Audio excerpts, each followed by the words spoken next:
ഇപ്പോൾ നാം ശ്രവിച്ചുകൊണ്ടിരിക്കുന്നത് morning voice എന്ന ആത്മീയ ശുശ്രൂഷയാണ്.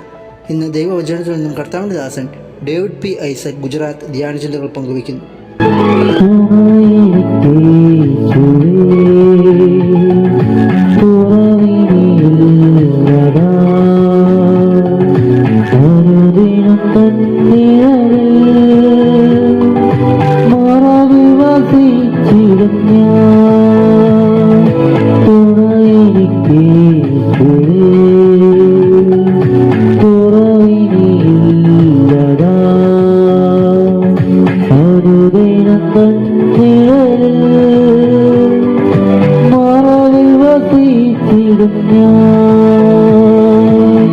ദൈവനാമം മഹത്വപ്പെടുമാറാകട്ടെ. മോർണിംഗ് വോയിസിലൂടെ ഞങ്ങളെ ശ്രദ്ധിക്കുന്ന ഞങ്ങളുടെ എല്ലാ മാന്യ ശ്രോതാക്കൾക്കും കർത്താവും രക്ഷിതാവുമായ ക്രിസ്തുയേശുവിൻ്റെ വിലയേറിയ നാമത്തിൽ ഞങ്ങളുടെ പ്രഭാതവന്ദനം അറിയിക്കുകയാണ്. ഇന്നത്തെ നമ്മുടെ വിചിന്തനത്തിനായി 1 തിമോത്തിയോസ് 2-ാം അധ്യായത്തിൻ്റെ 5-6 വാക്യങ്ങളാണ് വായിച്ചു കേൾപ്പിക്കാൻ ആഗ്രഹിക്കുന്നത്. ദൈവം ഒരുവനല്ലോ, ദൈവത്തിനും മനുഷ്യർക്കും മധ്യസ്ഥനും ഒരുവൻ, എല്ലാവർക്കും വേണ്ടി മറുവിലയായി തന്നെത്താൻ കൊടുത്ത മനുഷ്യനായ ക്രിസ്തുയേശു തന്നെ. കഴിഞ്ഞ ദിവസങ്ങളിൽ നാം 1 തിമോത്തിയോസ് 2-ാം അധ്യായത്തിൻ്റെ 4 വരെയുള്ള വാക്യങ്ങൾ നാം വളരെ വ്യക്തമായ നിലയിൽ മനസ്സിലാക്കി. തുടർന്ന് 5-6 വാക്യങ്ങളിലേക്ക് നിങ്ങളുടെ ശ്രദ്ധ അത് കൊണ്ടുവരാനായിട്ട് ആഗ്രഹിക്കുകയാണ്. ഇവിടെ നമുക്ക് മനസ്സിലാക്കാൻ കഴിയും, നമ്മുടെ കർത്താവായ യേശു ക്രിസ്തുവിനെ ഒരു മധ്യസ്ഥനായിട്ടാണ് കാണാൻ കഴിയുന്നത്. ദൈവം ഒരുവനാണ്, ദൈവത്തിനും മനുഷ്യർക്കും മധ്യേ ഒരുവനാണ്. ഒരുവൻ അത് മധ്യസ്ഥന കർത്താവാണ്. അപ്പോൾ അത് നമുക്ക് മനസ്സിലാക്കാൻ കഴിയുമ്പോൾ ഈ ഭാഗത്ത് ദൈവം അതിൽ നിന്നും അകന്നു പോയ മനുഷ്യനെ, അതെങ്ങനെ അകന്നു പോയത്? യെശയ്യാ പ്രവചനം 59:1-2 വാക്യങ്ങൾ വായിക്കുന്നത്, അത് നിങ്ങളുടെ പാപമത്രേ നിങ്ങളെയും നിങ്ങളുടെ ദൈവത്തെയും തമ്മിൽ ഭിന്നിപ്പിച്ചത്. അപ്പോൾ ദൈവത്തോട് കൂടെ ഇരുന്ന മനുഷ്യൻ പാപം ചെയ്തപ്പോൾ ദൈവത്തിൽ നിന്ന് അകന്ന് പോകുവാനായിട്ടിടയായി തീർന്നു. അപ്പോൾ പാപം എത്രമാത്രം മനുഷ്യനെ ദൂരത്തിലേക്ക് കൊണ്ടുപോയി ഉണ്ട്. ആ പാപത്തിൽ നിന്ന് പാപത്തിൽ വീണുപോയ മനുഷ്യനെ വീണ്ടെടുക്കുവാൻ പാപമില്ലാത്ത രക്ഷിതാവായ കർത്താവ് ഭൂമിയിലേക്ക് വന്നു എന്ന് മാത്രമല്ല, അവൻ ദൈവത്തിനും മനുഷ്യർക്കും മധ്യസ്ഥനായിട്ടുള്ള ഒരു മീഡിയേറ്ററായി തീരുവാനായിട്ട് ഇടയായി തീർന്നു. വിശുദ്ധ തിരുവെഴുത്ത് പഠിക്കുന്ന ഒരു വേദപഠിതാവിന് നമ്മുടെ കർത്താവായ യേശു ക്രിസ്തു ഭൂമിയിൽ മധ്യസ്ഥനാണ് എന്നുള്ള തിരുവെഴുത്ത് അപ്പോസ്തലനായ പൗലോസ് എബ്രായലേഖനത്തിലും രേഖപ്പെടുത്തി നമുക്ക് തന്നിട്ടുണ്ട്. അവൻ പുതിയ നിയമത്തിൻ്റെ ഏക മധ്യസ്ഥനാണ്. എബ്രായലേഖനം 8:6 വാക്യവും 9-ാം അധ്യായത്തിൻ്റെ 15-ാമത്തെ വാക്യവും 12-ാം അധ്യായത്തിൻ്റെ 24-ാമത്തെ വാക്യം വായിക്കുമ്പോൾ അവിടെ നമുക്ക് മനസ്സിലാക്കാൻ കഴിയുന്നത് നമ്മുടെ കർത്താവായ യേശു ക്രിസ്തു ആരാണ്, പുതിയ നിയമത്തിൻ്റെ മധ്യസ്ഥനാണ് എന്ന് കാണാൻ കഴിയും. അവൻ ക്രിസ്തുവിനെ ഏക മധ്യസ്ഥനായി പറഞ്ഞിരിക്കുകയാണ്. അതോടൊപ്പം തന്നെ ഈ ഏക മധ്യസ്ഥൻ്റെ വിശേഷതയേറിയ ചില സ്വഭാവ വൈശിഷ്ട്യം എബ്രായലേഖനക്കാരൻ 7:26 വളരെ വ്യക്തമായിട്ട് പറഞ്ഞിട്ടുണ്ട്. അങ്ങനെയുള്ളതായ മധ്യസ്ഥൻ, അങ്ങനെയുള്ള ഒരു മഹാപുരുഷനാണ് നമുക്ക് വേണ്ടിയത് എന്ന് വളരെ വ്യക്തമായിട്ടും നമ്മെ ഓർപ്പിക്കുകയാണ്. എന്താണ് ആ സ്വഭാവം, ദിവ്യ സ്വഭാവം? എങ്ങനെയുള്ള മഹാപുരോഹിതനല്ലോ നമുക്ക് വേണ്ടിയത്? പവിത്രനാണ്, നിർദോഷൻ, നിർമ്മലൻ, പാപികളോട് വേറുവിട്ടവൻ, സ്വർഗത്തെക്കാൾ ഉന്നതനായി തീർന്നാൾ. ഈ വിധമായ 5 ക്വാളിറ്റിയുള്ള ഒരു പുരോഹിതൻ ഭൂമിയിലില്ല. കാരണം എല്ലാവരും പാപികളാണ്. അതുകൊണ്ട് എത്ര ശ്രേഷ്ഠത പറഞ്ഞാലും അതിൻ്റെതായ ന്യൂനത ഓരോരുത്തരിൽ നമുക്ക് കാണാനായിട്ട് കഴിയും.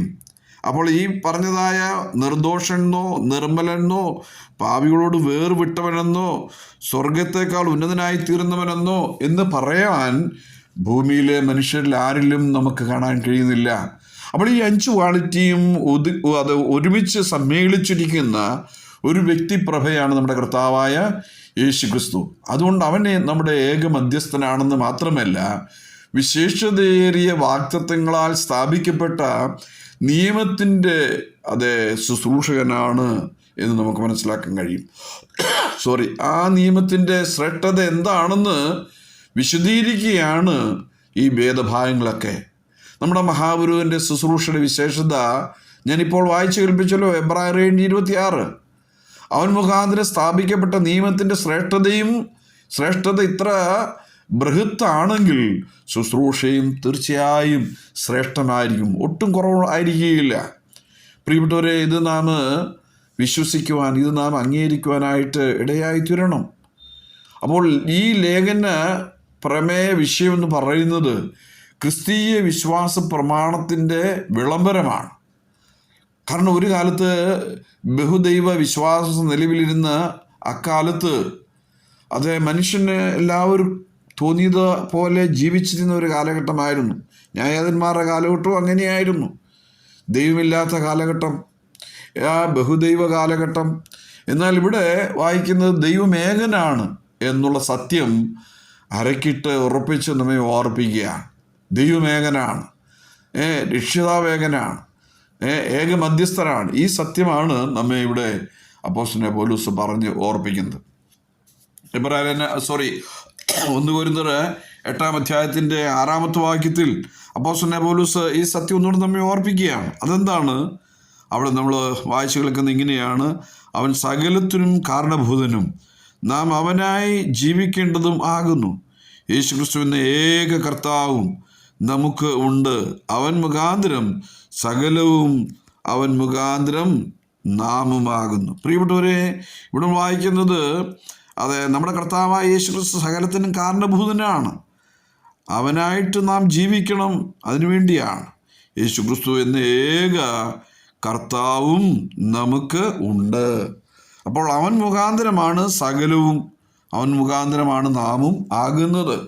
ഈ യാഥാർത്ഥ്യം, ഈ സത്യം നാം മനസ്സിലാക്കണം. നമ്മുടെ കർത്താവ് ഏകനാണ്, ഏക കർത്താവാണ്, ഏകരക്ഷിതാവാണ്, ഏക മധ്യസ്ഥനാണ്. ഈ സത്യം നാം മനസ്സിലാക്കണം. നമുക്ക് മറ്റ് മധ്യസ്ഥന്മാരില്ല, ഒറ്റയൊരു മധ്യസ്ഥനേ ഉള്ളൂ.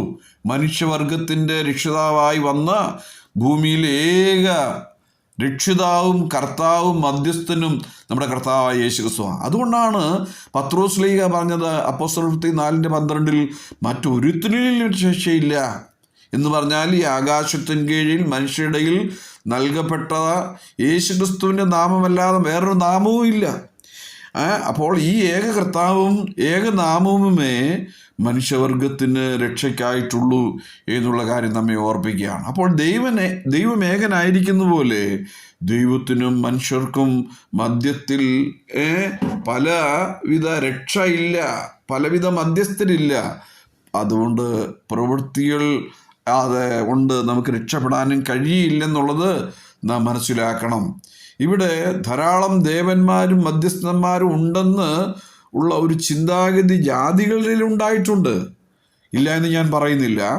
ധാരാളം ദേവന്മാരും മധ്യസ്ഥന്മാരും ഉണ്ടെന്നുള്ള ഒരു ചിന്താഗതി ജാതികളുടെ ഇടയിൽ ഉണ്ടായിട്ടുണ്ട്. എന്നാൽ നമ്മുടെ ഇടയിൽ അങ്ങനെ ഉണ്ടാകാൻ പാടില്ല. ദൈവവചനം പഠിക്കുന്ന, വേദപുസ്തകം അംഗീകരിക്കുന്ന, വേദപുസ്തകം കയ്യിലുള്ള ഏതൊരു പ്രിയപ്പെട്ട വിശ്വാസിയും എന്ത് ചെയ്യണം? അത് മനസ്സിലാക്കണം. നമുക്ക് പലവിധ ദേവന്മാരില്ല, പലവിധ മധ്യസ്ഥരില്ല, ഒറ്റ മധ്യസ്ഥനേ ഉള്ളൂ. അതാരാണ്? പൗലോസ് പറയാണ്, ദൈവത്തിനും മനുഷ്യർക്കും മധ്യസ്ഥൻ ഒരുവൻ. അവൻ എന്തായിത്തീർന്നു? അവൻ നമുക്ക് വേണ്ടി മറുവിലയായിത്തീർന്നു. നമുക്ക് വേണ്ടി രക്തം ചിന്തി കാൽവറിയിൽ നമുക്ക് വേണ്ടി ആ കൊലക്കളത്തിൽ രക്ഷയൊരുക്കി. 2 കള്ളന്മാരുടെ മധ്യത്തിൽ കൈകാലുകൾ ആണികൾക്ക് വേണ്ടി ഏൽപ്പിച്ചു കൊടുത്ത്, ശരീരമെല്ലാം മുറിവുകൾക്ക് വേണ്ടി ഏൽപ്പിച്ചു കൊടുത്ത് നമുക്ക് വേണ്ടി രക്ഷയൊരുക്കിയ, നമുക്ക് വേണ്ടി വേദനയോടെ എൻ്റെ ദൈവമേ നീ എന്നെ കൈവിട്ടത് എന്ത് എന്ന് അലറിക്കരഞ്ഞുകൊണ്ട് നമുക്ക് വേണ്ടി പ്രാണനെ വെടിഞ്ഞ ആ രക്ഷിതാവല്ലാതെ വേറൊരു രക്ഷിതാവ് നമുക്കില്ലല്ലോ. അതുകൊണ്ട് ആ രക്ഷിതാവ് നമ്മുടെ കർത്താവായി തീരട്ടെ, ആ രക്ഷിതാവ് നമ്മുടെ മധ്യസ്ഥനായി തീരട്ടെ. എന്നെയും നിങ്ങളെ ദൈവത്തോട് അടുപ്പിക്കുന്ന ഏക മധ്യസ്ഥൻ നമ്മുടെ കർത്താവായ യേശുക്രിസ്തുവാണ്. ആ യേശുക്രിസ്തു എന്ന മധ്യസ്ഥനിലൂടെയാണ് നമുക്ക് നിത്യരാജ്യത്തിലേക്ക് പ്രവേശിക്കുവാൻ കഴിയുന്നത്. ഈ ചിന്ത നമുക്കെല്ലാവർക്കും അനുഗ്രഹമായി തീരട്ടെ. ആരെങ്കിലും യേശുക്രിസ്തുവുമായിട്ട് ബന്ധപ്പെട്ടിട്ടില്ല എങ്കിൽ നിങ്ങൾക്കൊരു നല്ല സന്ദർഭം നിങ്ങളെ ക്ഷണിക്കുന്നു. കർത്താവ് നിങ്ങളെ സഹായിക്കട്ടെ. അവൻ്റെ നാമം മഹത്വപ്പെടുമാറാകട്ടെ.